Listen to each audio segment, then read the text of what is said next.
1 யோவான் 4:11 வாசிங்க.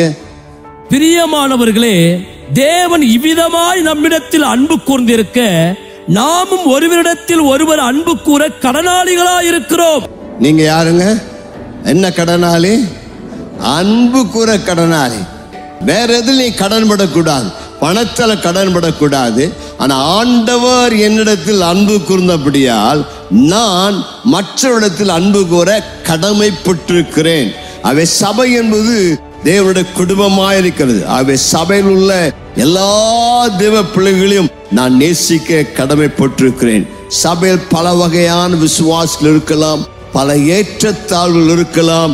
ஆனால் எந்த நிலையில் யார் இருந்தாலும் தேவன் என்னை இந்த குடும்பத்தில் வைத்திருக்கப்படினால் இந்த குடும்பத்தில் இருக்கிற எல்லாரிடத்திலும் நான் அன்பு கூறுகிறேன். கர்த்தருக்கு மகிமை உண்டாவதாக.